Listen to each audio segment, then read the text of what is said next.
que teníamos que leer lo que es Primera de Samuel 25. Primera de Samuel capítulo 25.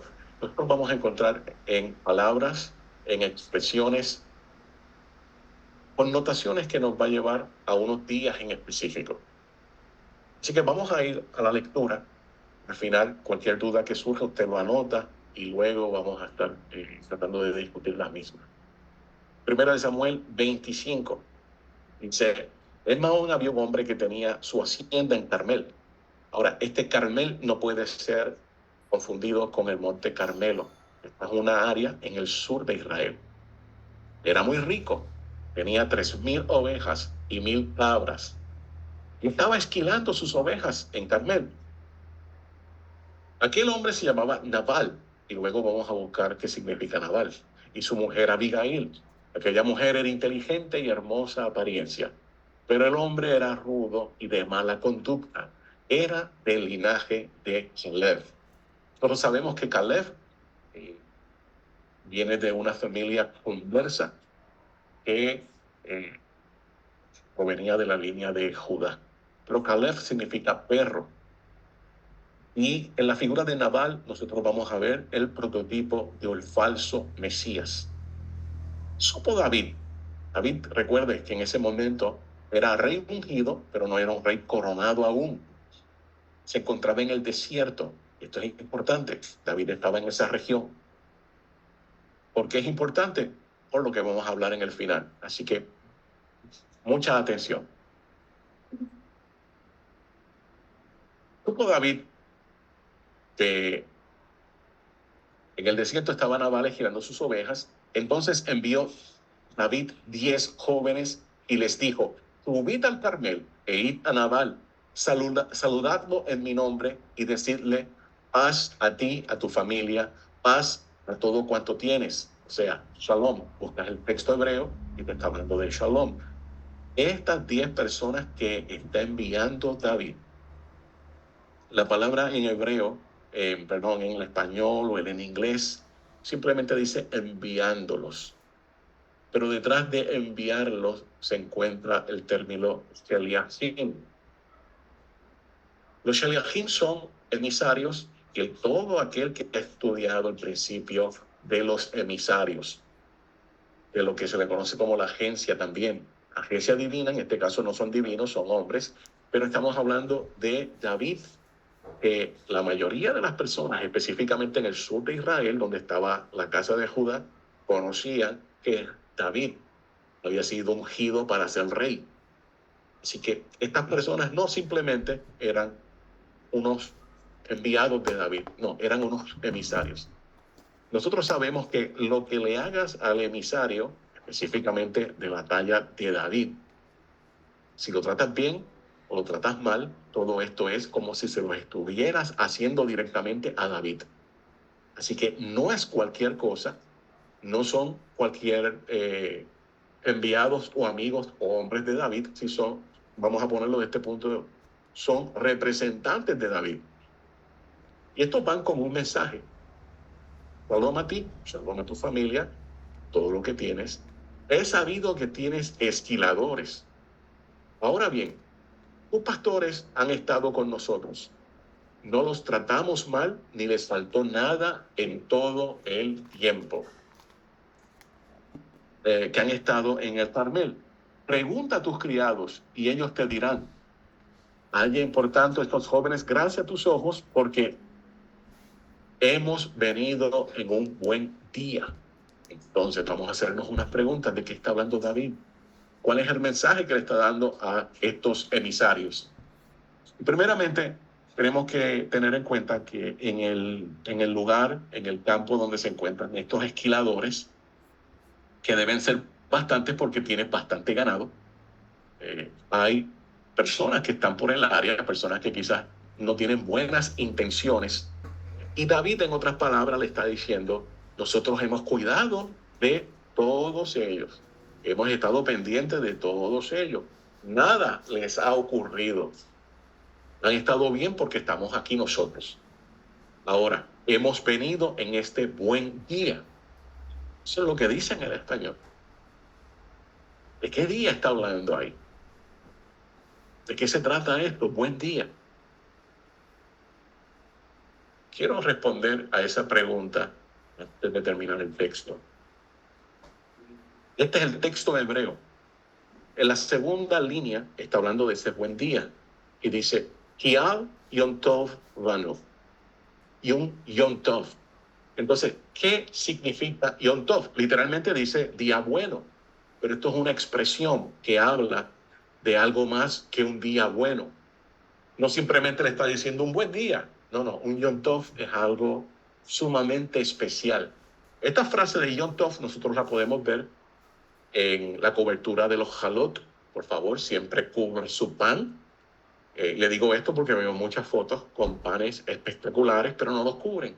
El pan, hay una razón de que esté cubierto. En ese paño tradicional para Shabbat, dice Shabbat ve Yom Tov. Shabbat Shalom ve Yom Tov. O sea, para la paz en el Shabbat, pero también para el día bueno. Pero realmente, ¿qué es un Yom Tov? Hay ciertos Yom Tov o días buenos, días festivos al año. Según Chabad, diferencias entre Shabbat y el Yom Tov. En Shabbat nosotros debemos honrar, sí, al día y disfrutarlo, pero en Yom Tov, además del honor, además del disfrute, también nosotros celebramos con alegría, como dice la Torá, y os regocijaréis en vuestras festividades y solo serás feliz. En total nosotros encontramos 6 Yom Tov en el año. 6. Tenemos el primer día de Pesach más el segundo día en la diáspora. Tenemos el séptimo día de Pesach más el octavo día en la diáspora. En Shavuot, Pentecostés, es un día en Israel, pero tenemos 2 días en la diáspora. Rosh Hashanah, tenemos 2 días corridos, tanto en Israel como en la diáspora. Recuerde que siempre Rosh Hashanah estamos hablando de 48 horas. El primer día de Sukkot más el segundo día en la diáspora. En Shemini Atzeret y Simchat Torah, en Israel estos son el mismo día, un solo día. Pero en la diáspora son 2 días consecutivos. Siguen entonces los 7 días de Sukkot. Entonces, ¿de qué tipo de Yom Tov está hablando? Es un día festivo. ¿De qué se trata? Obviamente, Yom Kippur no es un Yom Tov, porque no hay fiesta. ¿De qué se está hablando ahí? Y el texto mismo nos lo va a decir un poco más adelante. Entonces, ellos vienen a un día especial. Son enviados de David. Y recuerde todo esto porque hay una tipología aquí de lo que ocurrirá en el futuro. Todas las historias que nosotros tenemos en la Tanaj tienen que ver con eventos futuros. Al mismo tiempo, por ejemplo, algo que he comentado muchas veces, Rosh Hashanah. Rosh Hashanah es mencionado más de 400 veces en los escritos del primer siglo, en la Mishnah Nazarita, pero no es mencionado por el nombre Rosh Hashanah. Tiene diferentes nombres. Así que es importante nosotros poder reconocer todas estas señales en el camino, porque Hashem desde el principio nos está dejando saber algo, desde el libro de Job completamente con todos sus temas escatológicos, y ahora cuando llegamos aquí en esta historia de David. Y dice, los jóvenes enviados por David fueron y le dijeron a Nabal todas estas cosas en nombre de David. Llevan la autoridad de David. Y callaron. Pero Nabal respondió a los jóvenes enviados por David, ¿quién es David? ¿Quién es el hijo de Isaí? Y hago la pregunta, ¿cómo sabía primeramente que era hijo de Isaí? ¿Acaso Nabal no sabía quién era David? Son de la misma tribu. Tiene que saber bien claro quién era David. Porque sus hombres, los hombres de Nabal, saben quién es David. Abigail sabía quién era David. Así que esto es un desafío completamente y una falta de respeto. Esto es como un insulto que se le está dando a David en este momento. Y sigue el Señor hablando. ¿He de tomar yo ahora mi pan, mi agua y la carne que he preparado para mis esquiladores y darla a hombres que no sé de dónde son? O sea, en otras palabras, Nabal no quería nada que ver con David. La gente sabía que en este momento Shaul seguía siendo el rey y Shaul estaba buscando eliminar a David. ¿Por qué esta afrenta de parte de Nabal? Recuerden siempre que este es prototipo del falso Mesías. Y mire de qué tribu viene. Entonces proseguimos. Los jóvenes que habían enviado a David, dando media vuelta, tomaron el camino de regreso. Y cuando llegaron a donde estaba David, le dijeron todas estas cosas a David. Entonces David dijo a sus hombres, esto a David no le supo nada bueno, lo vio como una afrenta, y David va a tomar acción. David se va a encargar ahora de que Nabal, en otras palabras, se trague sus palabras. La acción de David dice, cíñase cada uno con su espada. Cada uno se ciñó con su espada y también David se ciñó la suya. Subieron tras David unos 400 hombres y dejaron 200 con el bagaje. Tenemos un total de 600 hombres. 600 hombres. Y David está diciendo que cada uno lleve su espada. ¿Qué va a ocurrir en el sexto milenio cuando llegue un día en específico, conocido también como el día del juicio? Recuerde que hay dos, juicio mayor y juicio menor. La espada se va a desatar. Y será Mashiach, en el caso Mashiach ben David, el que se encargará de llevar a cabo todo este juicio, obviamente, hacia el falso Mesías. En este caso, tenemos aquí la historia de Nabal. Pero uno de los criados avisó a Abigail, mujer de Nabal, diciendo, mira, que David ha enviado mensajeros del desierto para saludar a nuestro amo y él los ha despreciado.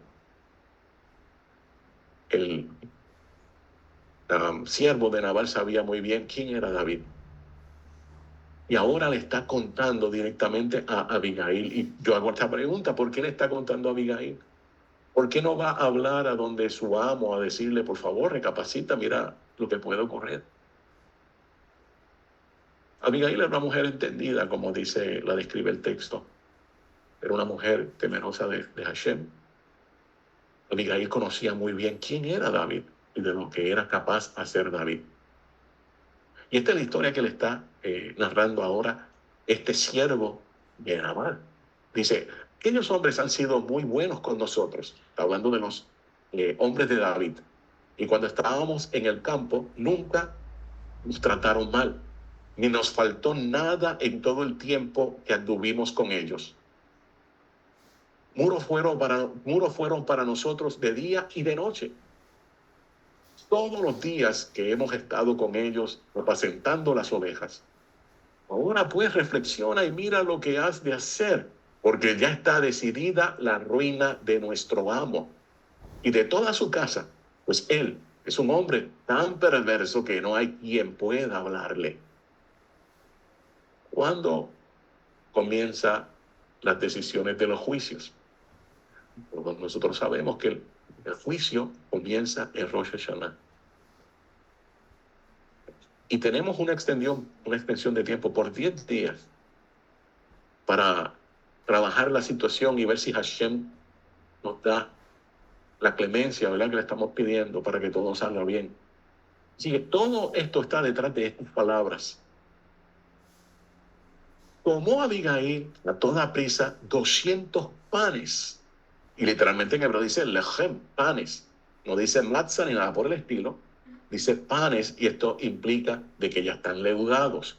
Así que tenemos que descartar inmediatamente lo que es hamatzah, el tiempo de Pesaj. 2 cueros de vino, 5 ovejas guisadas, 5 medidas de grano tostado, 100 racimos de uvas pasas, 200 panes de higos secos, y lo cargó todo sobre un asno. Luego le dijo a sus criados: id delante de mí, y yo os seguiré luego. Todos estos diferentes alimentos, o el menú, por decirlo así, nos identifica el tiempo de Yom Tov, que es dónde esto se está ubicando.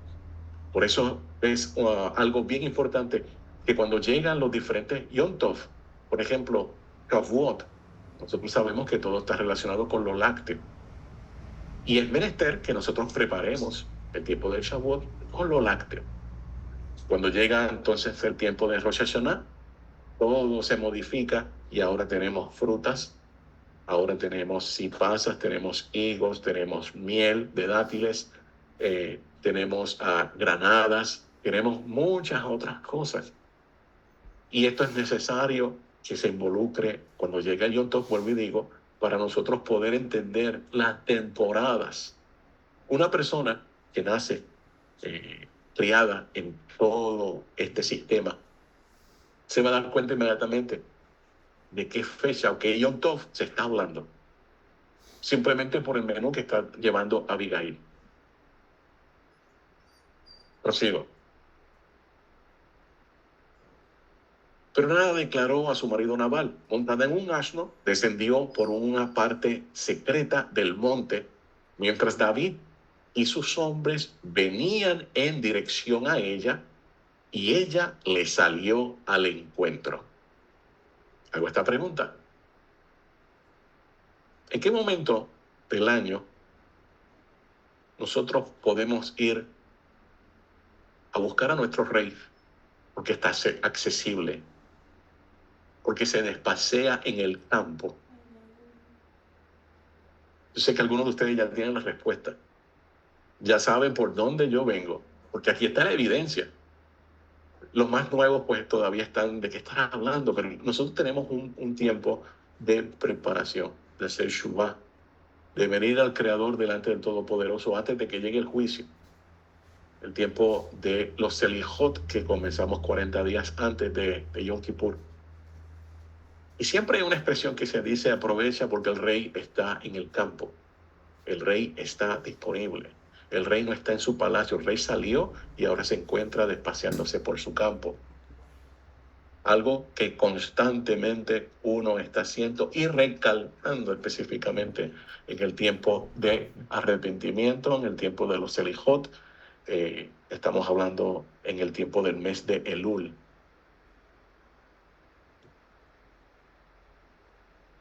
David había comentado: ciertamente en vano he guardado en el desierto todo lo que este hombre tiene, sin que nada le haya faltado de todo cuanto es suyo.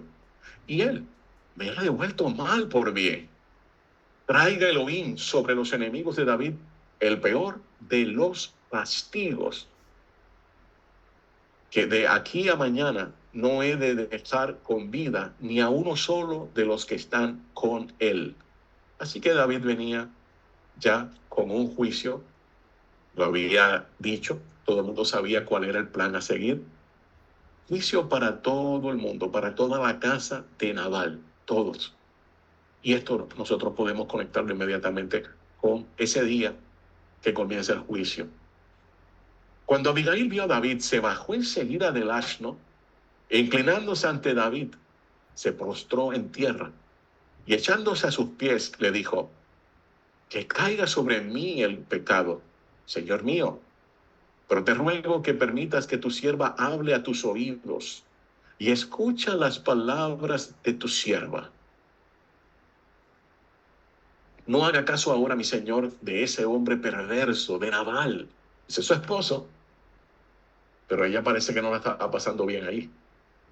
Dice: porque conforme a su nombre, así es. Él se llama Nabal y la insensatez lo acompaña. Pausa. Nabal, en el hebreo, Nabal es igual a necio.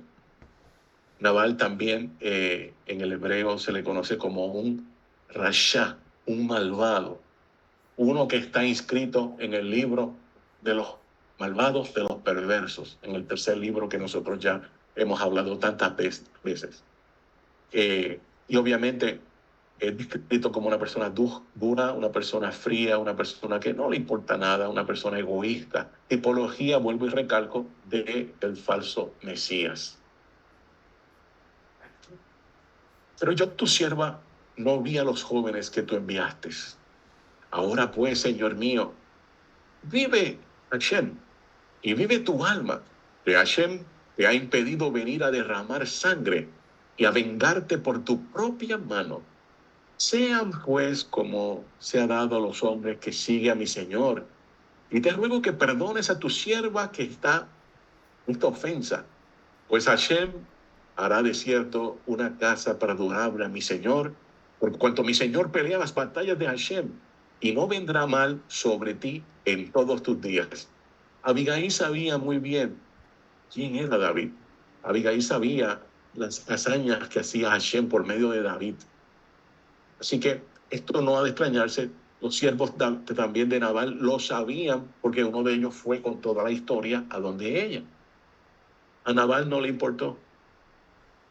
Esta historia nos deja ver cómo esta mujer, una sadeket, es el término de justa en el hebreo, vive bajo opresión en casa de un hombre totalmente rico, pero un hombre opresor, tipología del falso Mashiach, y ahora está rogándole que por favor la perdone.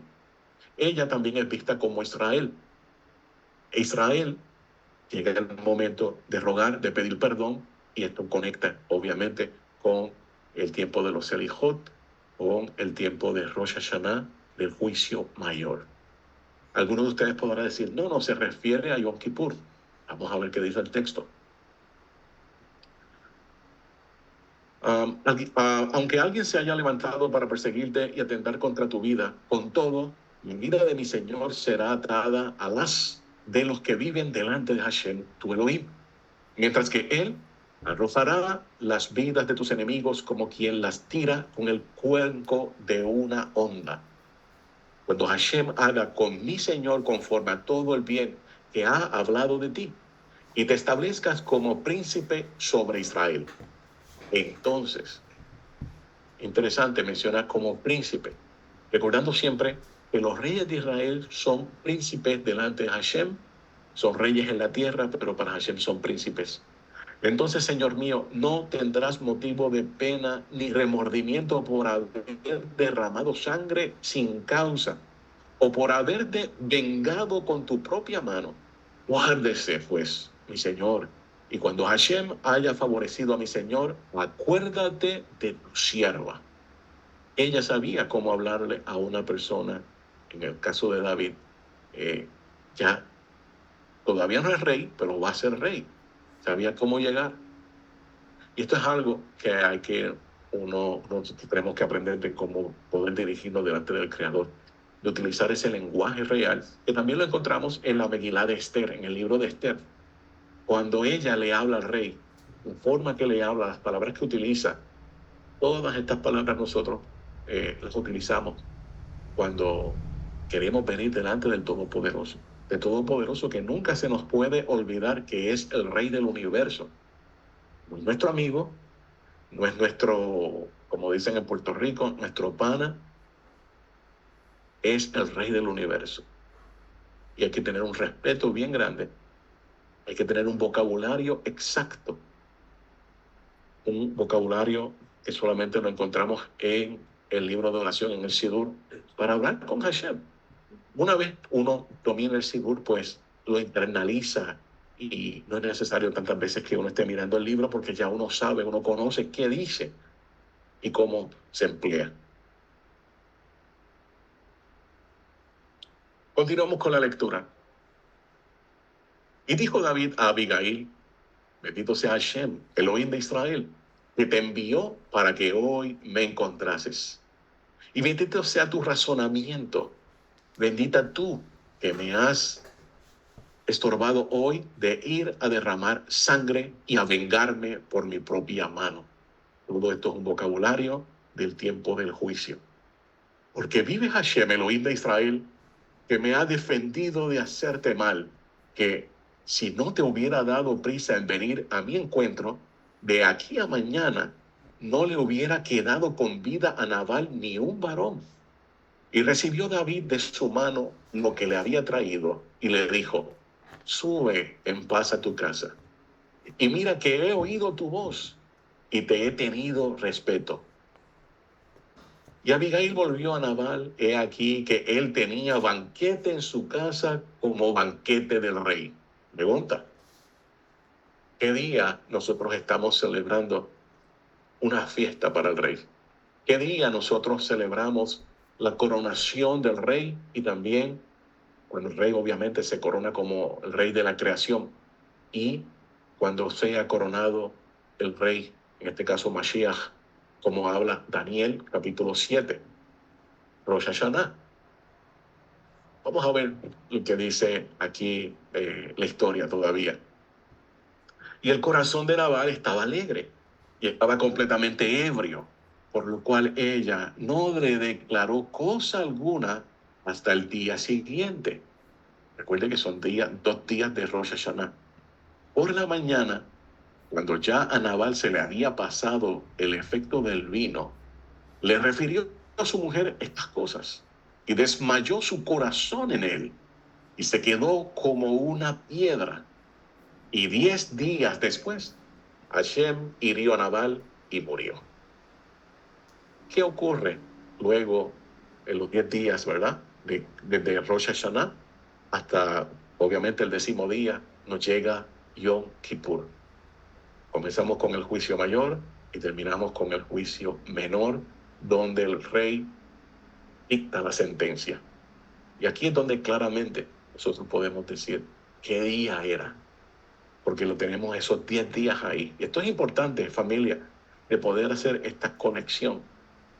En la tradición ashkenazí, en esos 10 días es que comienzan a pedir misericordia y comienzan a hacer los selijot. Pero las tradiciones más antiguas, los sefardíes, los mizrahi, están ya 30 días antes de que llegue Rosh Hashanah haciendo todo esto, orando, pidiendo misericordia, ayunando. Hoy en día hay algunos rabinos que están diciendo es tiempo de volver a ayunar y prepararse como para Yom Kippur. Todo lo que se avecina. Recuerde, cuando comenzamos a estudiar más Torah y meternos más con el Todopoderoso, podemos identificar todas estas señales en el camino y darnos cuenta de que está ocurriendo algo. Los tiempos están cambiando, ya no van a volver a ser como antes de la época del COVID-19, todo está cambiando. Ya se habla de acá de unos 15 afectados acá en la Florida con una nueva variante de supuesto virus. Y todo esto es parte de las agendas escondidas de la élite y todo lo que esto se avecina por allá. Entonces es tiempo de realmente enfocarnos en cuál es nuestra misión, cuál es nuestro trabajo, qué vamos a hacer nosotros, porque no hay tiempo que perder. Y continuó. Luego que David oyó que Nabal había muerto, se declaró el juicio completamente, dijo, bendito sea Hashem, que juzgó la causa de mi afrenta recibida de mano de Nabal, y ha preservado del mal a su siervo. Y Hashem ha vuelto la maldad de Nabal sobre su propia cabeza. Después envió David a hablar con Abigail, envió emisarios para tomarla por su mujer. Y los siervos de David vinieron a Abigail en Carmel y hablaron con ella diciendo, David nos ha enviado a ti para tomarte por su mujer. Esto es después de Yom Kippur, importante. David nuevamente envía Sheliachim, emisarios. Esto se puede atar con Mateo 24. Y ella se levantó e inclinó su rostro a tierra diciendo, he aquí tu sierva, que será una sierva para lavar los pies de los siervos de mi Señor. Y levantándose luego Abigail con 5 doncellas que le servían, montó en un asno y siguió a los mensajeros de David. Y fue su mujer. Recordamos que David todavía no había sido coronado como rey.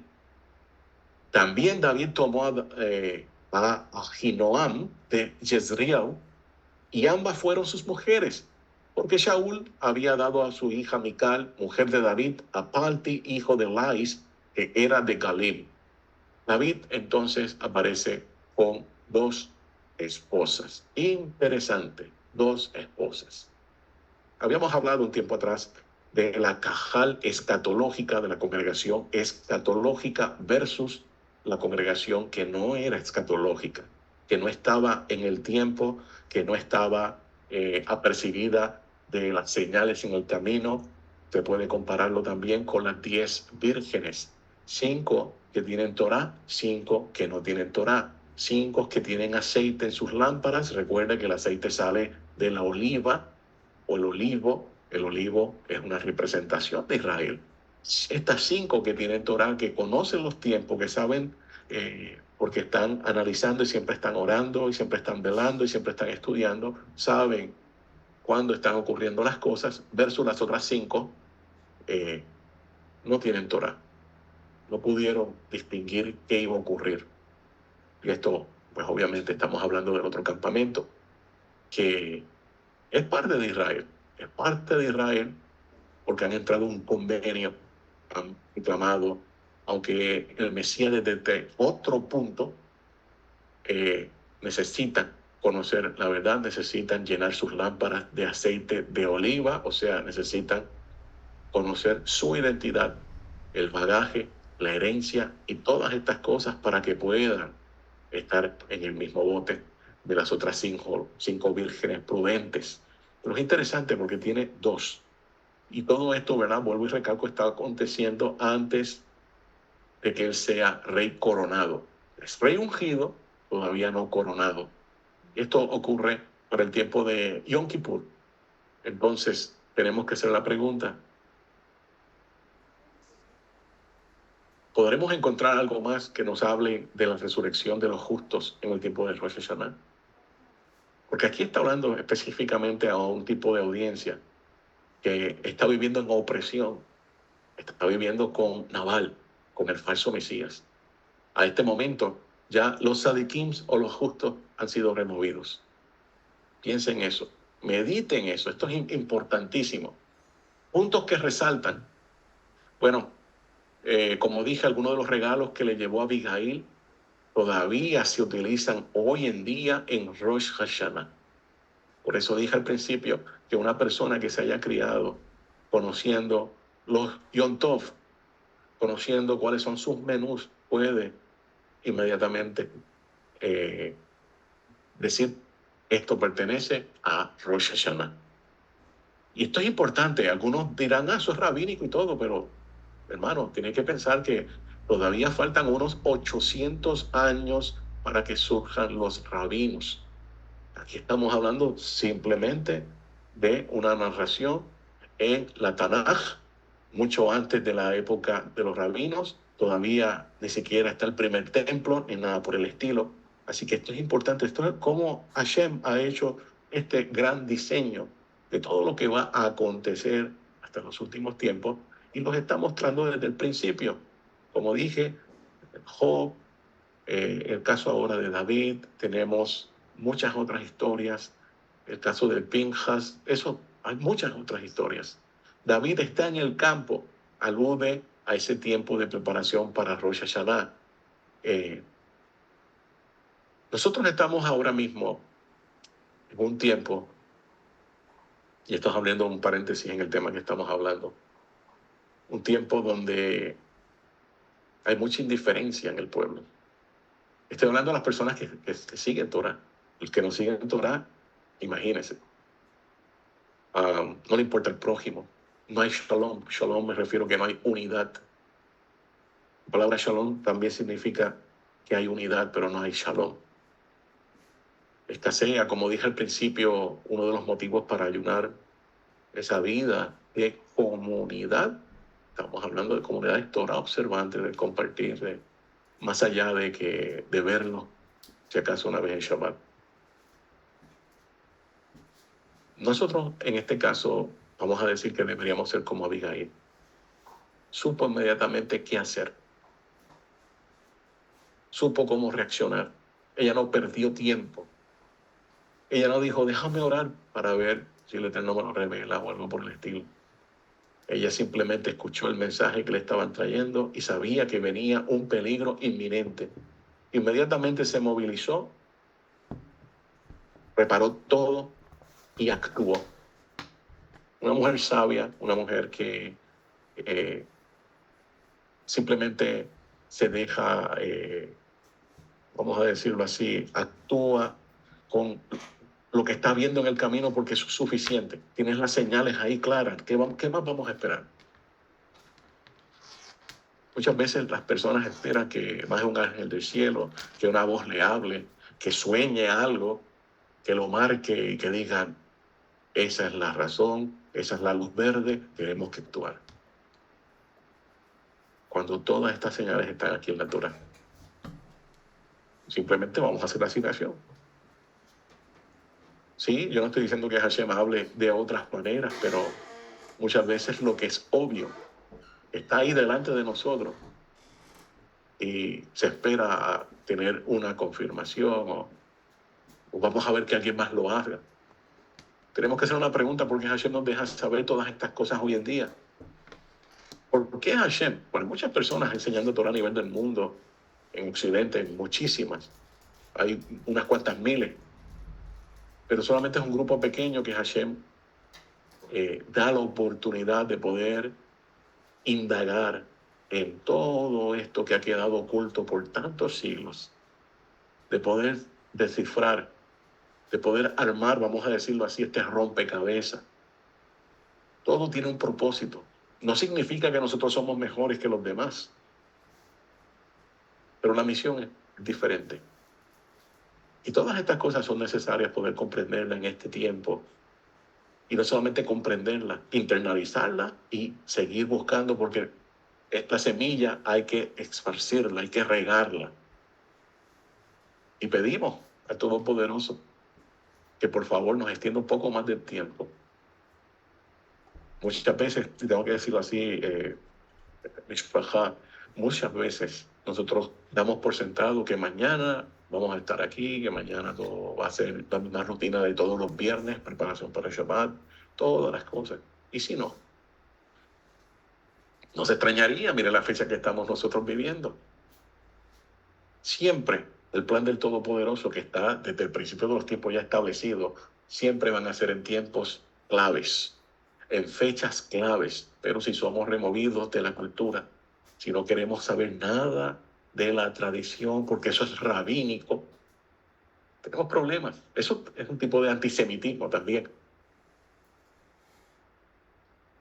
Porque nuestro santo maestro Yeshua siguió esa tradición. Todos sus primeros estudiantes siguieron esa tradición. Hablamos de restaurar todo, hay que restaurarlo todo como lo era al principio. Pero cuando comenzamos con los detalles de lo que se tiene que restaurar, no, eso no hay que hacerlo, eso es para solamente el judío, porque somos parte de Israel. Tenemos gran tarea, y esa tarea obviamente requiere que uno se siente, que uno verifique, y eso desgraciadamente, ¿verdad? Estamos escasos de personas que quieran hacer esto. Creo que ese es el final. Ahora vamos a tomar preguntas relacionadas con el tema.